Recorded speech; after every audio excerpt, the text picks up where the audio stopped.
बिस्मिल्लाहिर्रहमानिर्रहीम। अस्सलाम वालेकुम स्टूडेंट्स, उम्मीद है आप सब लोग ठीक होंगे। आज हम आपका 9th क्लास का 3rd चैप्टर का सेकंड लेक्चर जो है ना शुरू करने जा रहे हैं। और टॉपिक जो आप पढ़ेंगे that is periodicity of properties. Periodicity से मुराद ये है कि हम डिफरेंट एलिमेंट की जो प्रॉपर्टीज़ हैं उनको देखेंगे कि वो पीरियोडिक टेबल में टॉप टू बॉटम कैसे चेंज होती हैं और लेफ़्ट टू राइट कैसे चेंज होती हैं। यानी हम डिफरेंट प्रॉपर्टीज़ के ट्रेंड्स पढ़ेंगे, जिसमें हम देखेंगे कि एक ग्रुप में एक प्रॉपर्टी कैसे चेंज होती है जब हम ऊपर से नीचे की तरफ आते हैं, और एक पीरियड में प्रॉपर्टी कैसे चेंज होती है जब हम लेफ्ट से राइट की तरफ जाते हैं। तो पहली प्रॉपर्टी जो आपके किताब में है वो है एटॉमिक साइज।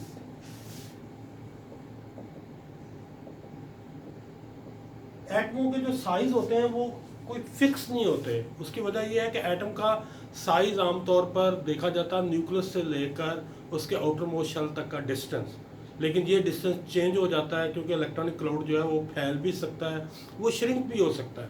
तो आप कह सकते हैं कि एक अगर न्यूट्रल एटम का हमने एटॉमिक साइज लेना हो तो ये इतना फिजिबल या एक्यूरेट मेथड नहीं है।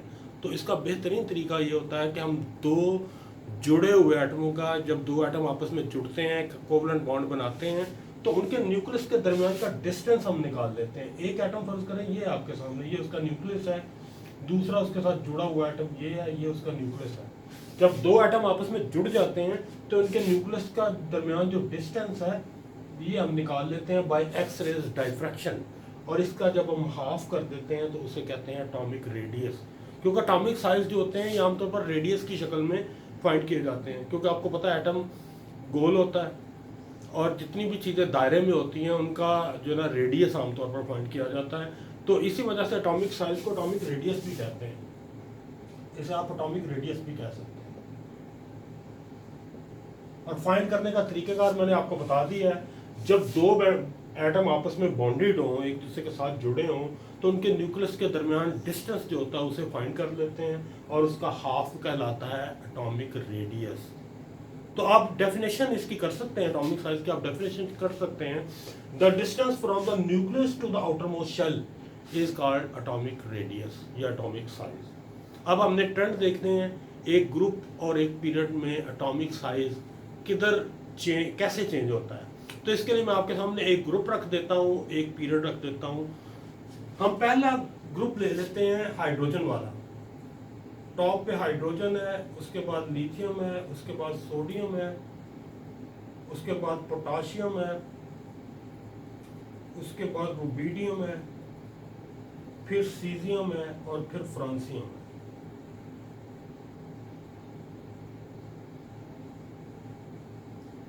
ये मैंने आपके सामने पहला ग्रुप रख दिया जिसे हम अल्कली मेटल्स भी कहते हैं।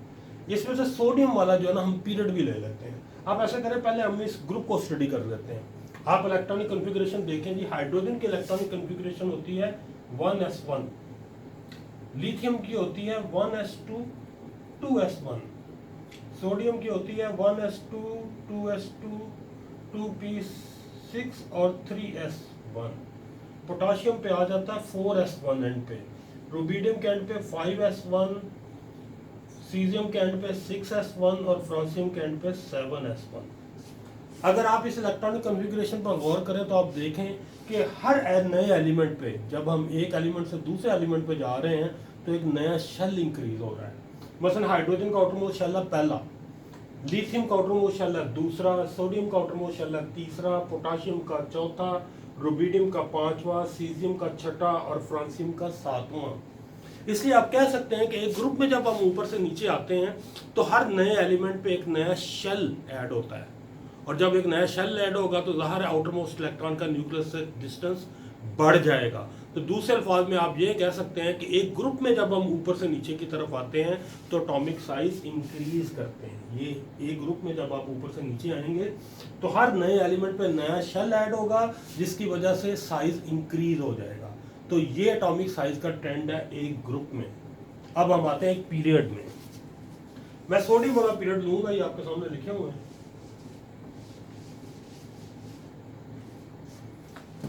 सोडियम के नेक्स्ट एलिमेंट है मैग्नीशियम, उसके बाद है एल्यूमिनियम, फिर है सिलिकॉन, फास्फोरस, सल्फर, क्लोरीन और आर्गॉन।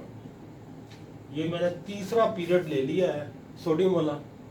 अब इनकी इलेक्ट्रॉनिक कन्फिग्रेशन जरा आप देखें, मैं आपके सामने लिखता हूँ। सोडियम की है 1s2 2s2 2p6 3s1। Magnesium के एंड पे आ जाएगा 3s2, एल्यूमिनियम के एंड पे आएगा 3s2 3p1, सिलिकॉन के एंड पे आएगा 3s2 3p2। इसी तरह फास्फोरस में भी 3p3 हो जाएगा, सल्फर में 3p4 हो जाएगा, क्लोरीन में 3p5 हो जाएगा और आर्गन में 3p6 हो जाएगा। अब एक पीरियड में आप देख लें, जब हम लेफ्ट से राइट की तरफ जा रहे हैं तो कोई नया शेल इंक्रीज नहीं हुआ, सभी का आउटरमोस्ट शेल तीसरा ही है। अगरचे के नंबर ऑफ इलेक्ट्रॉन भी बढ़ रहे हैं, लेकिन न्यूक्लियस के ऊपर चार्ज भी बढ़ रहा है और नया कुछ शेल ऐड नहीं हो रहा, जिसका ये नतीजा निकलता है कि न्यूक्लियस का इलेक्ट्रॉनों के ऊपर होल्ड जो है वो मजबूत हो जाता है और इसका ये नतीजा निकलता है कि वो इलेक्ट्रॉनिक क्लाउड को अपने करीब खींच लेता है और साइज डिक्रीज हो जाता है। तो एक पीरियड में अब आप कह सकते हैं कि जब हम लेफ्ट से राइट की तरफ जाते हैं तो एटॉमिक साइज डिक्रीज करते हैं। रीज़न मैंने आपको बता दी है, जब हम लेफ्ट से राइट की तरफ जाते हैं तो कोई नया शेल इंक्रीज नहीं होता और न्यूक्लियस के ऊपर number of proton Aahista Aahista increase हो जाते हैं, जिसकी वजह से इफेक्टिव न्यूक्लियर चार्ज जो है वो बढ़ जाता है और न्यूक्लियस का इलेक्ट्रॉनों के ऊपर होल्ड मजबूत हो जाता है, वो ज़्यादा उन्हें अपनी तरफ खींच लेता है, जिसकी वजह से इलेक्ट्रॉन एटॉमिक साइज जो है ये डिक्रीज हो जाता है। तो दोनों ट्रेंड आपके सामने मैंने बोल दी हैं। एक ग्रुप में जब हम ऊपर से नीचे की तरफ आते हैं तो एटॉमिक साइज इंक्रीज करते हैं, एक पीरियड में जब हम लेफ्ट से राइट की तरफ जाते हैं तो एटॉमिक साइज डिक्रीज करते हैं। नेक्स्ट आपने जितनी भी प्रॉपर्टीज पढ़नी है ज़्यादातर का निसार इसी के ऊपर है। एक और छोटा सा टॉपिक है जो यहाँ पर इससे रेलिवेंट भी है, आपकी किताब में भी दिया हुआ है, that is shielding effect. Shielding effect ज़रा समझने के लिए मैं आपके सामने दो एटम रखता हूँ।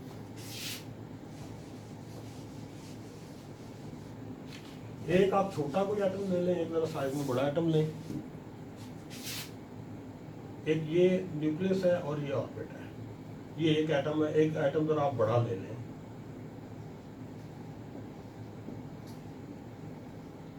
ये इसका आउटर मोस्ट इलेक्ट्रॉन।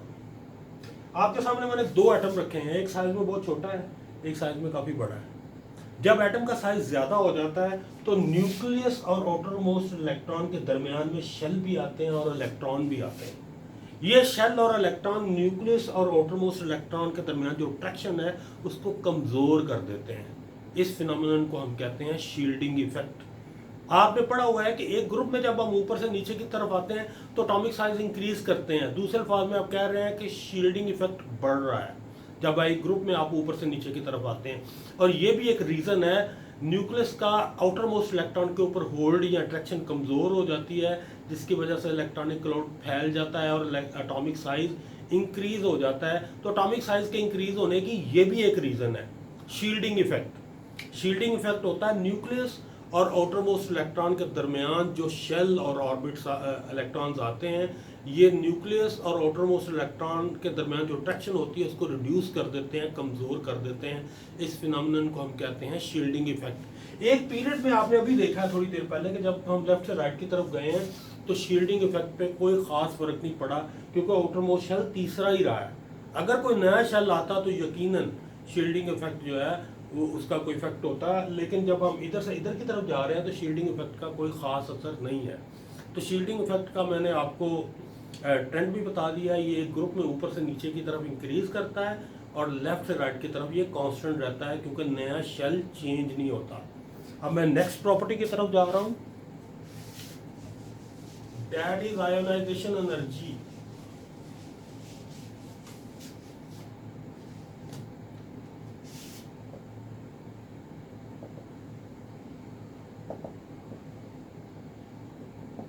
अब आपने जितनी भी प्रॉपर्टीज पढ़नी है सभी एटॉमिक साइज पे डिपेंड करती हैं।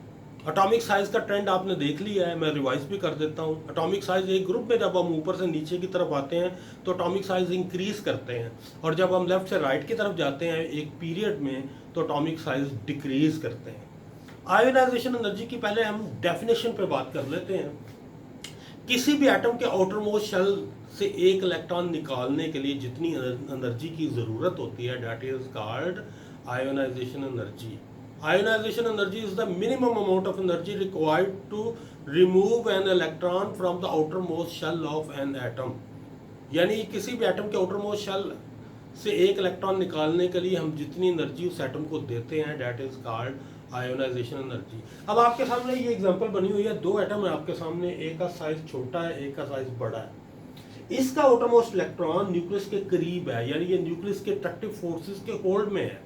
इस इलेक्ट्रॉन को निकालना मुश्किल है इसकी निस्बत, क्योंकि इसका आउटर मोस्ट इलेक्ट्रॉन न्यूक्लियस से काफ़ी दूर है। आप थोड़ी सी एनर्जी देंगे तो ये इलेक्ट्रॉन निकल जाएगा। दूसरे अल्फाज में आप कह सकते हैं कि अगर एटॉमिक साइज ज़्यादा हो तो आयोनाइजेशन एनर्जी कम होती है, और अगर एटॉमिक साइज कम हो तो आयोनाइजेशन एनर्जी ज़्यादा होती है। तो इसका ट्रेंड अब मैं बोल देता हूँ। आपने पढ़ा हुआ है कि एक ग्रुप में जब हम ऊपर से नीचे की तरफ आते हैं तो एटॉमिक साइज इंक्रीज करते हैं, तो आयोनाइजेशन एनर्जी डिक्रीज करती है। इसी तरह एक पीरियड में जब हम लेफ्ट से राइट की तरफ चलते हैं तो एटॉमिक साइज डिक्रीज करते हैं और आयोनाइजेशन एनर्जी इंक्रीज करती है। तो ये आपकी सेकंड प्रॉपर्टी भी हो गई है। नेक्स्ट प्रॉपर्टी है आपकी इलेक्ट्रॉन अफिनिटी।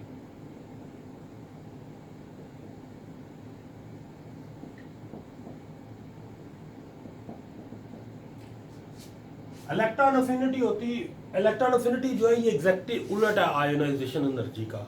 आयोनाइजेशन एनर्जी में हमने देखा था कि हमने एटम को एनर्जी दी है और उसका आउटर मोस्ट इलेक्ट्रॉन निकल गया है। अब यहाँ पर हम उलट करेंगे, अब हम एक इलेक्ट्रॉन ऐड करेंगे एटम के अंदर और उसके नतीजे में एनर्जी रिलीज होगी। ये उलट है, एग्जैक्टली उलट है उसका, लेकिन इसके ट्रेंड बिल्कुल सेम है। यहाँ पर भी आप एग्जाम्पल आपके सामने है, ये एग्जाम्पल देख लें। ये जो एटम साइज में छोटा है, अगर आप एक इलेक्ट्रॉन ऐड करना चाहें तो वो निस्बतन आसान होगा, क्योंकि वो इलेक्ट्रॉन न्यूक्लियस के करीब होगा। इलेक्ट्रॉन ने अगर एटम के अंदर एंटर होना है तो इलेक्ट्रॉन की न्यूक्लियस के साथ अट्रैक्शन डेवलप होनी बहुत ज़रूरी है। ये एटम साइज में बड़ा है, इसलिए अगर आप आउटर मोस्ट शेल में इलेक्ट्रॉन ऐड करते हैं तो ये इतना आसान नहीं है, क्योंकि वो न्यूक्लियस से ऑलरेडी बहुत दूर है। जब तक न्यूक्लियस उसे अट्रैक्ट नहीं करेगा ये इलेक्ट्रॉन उस एटम का हिस्सा नहीं बन सकता। तो आप कह सकते हैं कि अगर एटॉमिक साइज छोटा हो तो इलेक्ट्रॉन ऐड करना आसान होता है और एनर्जी ज़्यादा रिलीज होती है, और अगर एटॉमिक साइज बड़ा हो तो इलेक्ट्रॉन ऐड करना मुश्किल होता है और इलेक्ट्रॉन अफिनिटी या जो एनर्जी रिलीज होती है वो कम होती है। तो इस प्रॉपर्टी का इन्हिसार जो है वो भी है एटॉमिक साइज पे। एक ग्रुप में जब हम ऊपर से नीचे की तरफ आते हैं तो एटॉमिक साइज इंक्रीज करते हैं और इलेक्ट्रॉन अफिनिटी डिक्रीज करती है। इसी तरह एक पीरियड में जब हम लेफ्ट से राइट की तरफ जाते हैं तो एटॉमिक साइज डिक्रीज करते हैं और इलेक्ट्रॉन अफिनिटी इंक्रीज करती है। ये प्रॉपर्टी जो ना इलेक्ट्रॉन अफिनिटी ये एग्जैक्टली उलट है आयोनाइजेशन एनर्जी का। यानी आयोनाइजेशन एनर्जी का कंसेप्ट ये था कि हमने एटम को एनर्जी दी है और इलेक्ट्रॉन निकल गया है, और इलेक्ट्रॉन अफिनिटी का कंसेप्ट ये है कि हमने इलेक्ट्रॉन ऐड किया है और एनर्जी रिलीज हुई है। लेकिन ट्रेंड दोनों के सेम है, ये एटॉमिक साइज का एग्जैक्टली उलट है। जब हम एक ग्रुप में ऊपर से नीचे की तरफ आते हैं तो ये दोनों प्रॉपर्टीज जो है वो डिक्रीज करती हैं, और जब हम एक पीरियड में लेफ्ट से राइट की तरफ जाते हैं तो ये दोनों प्रॉपर्टीज जो हैं वो इंक्रीज करती हैं। और आज की लास्ट प्रॉपर्टी जो आपके सामने आने लगी है, दैट इज इलेक्ट्रोनेगेटिविटी।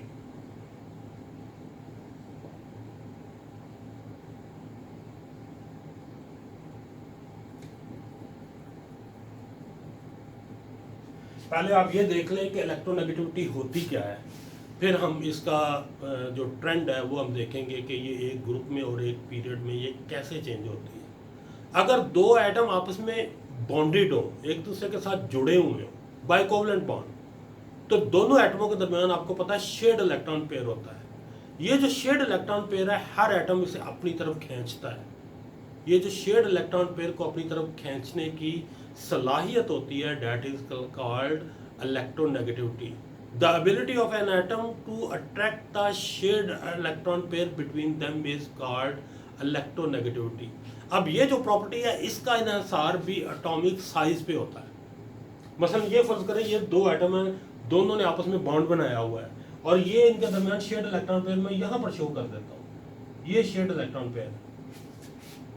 अब इस शेयर्ड इलेक्ट्रॉन पेयर का इस न्यूक्लियस से डिस्टेंस कम है, इस न्यूक्लियस से ज्यादा है, क्योंकि इसका साइज कम है।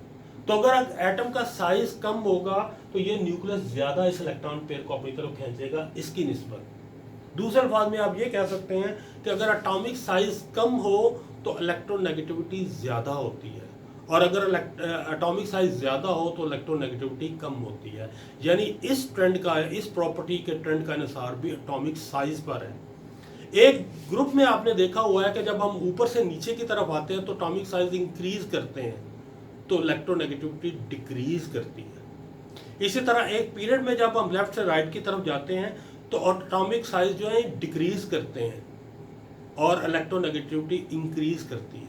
इसका मतलब इलेक्ट्रोनेगेटिविटी ऊपर को इंक्रीज करेगी और इधर इंक्रीज करेगी, दोनों का मजमू आपको इस जगह पर मिलेगा, इस जगह पर।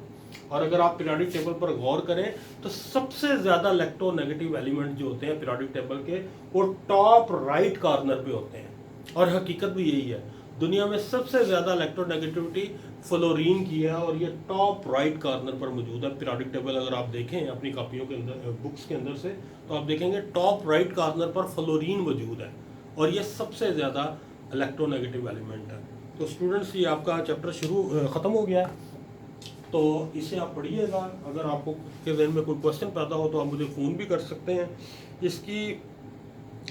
इसकी एक्सरसाइज में जो सेल्फ असेसमेंट्स वगैरह आती हैं या एक्सरसाइज के जो न्यूमेरिकल्स आते हैं, ये आप लोग परफॉर्म करें और मुझे भेजें ताकि मैं उन्हें चेक करके आपको इसका फीडबैक दूं।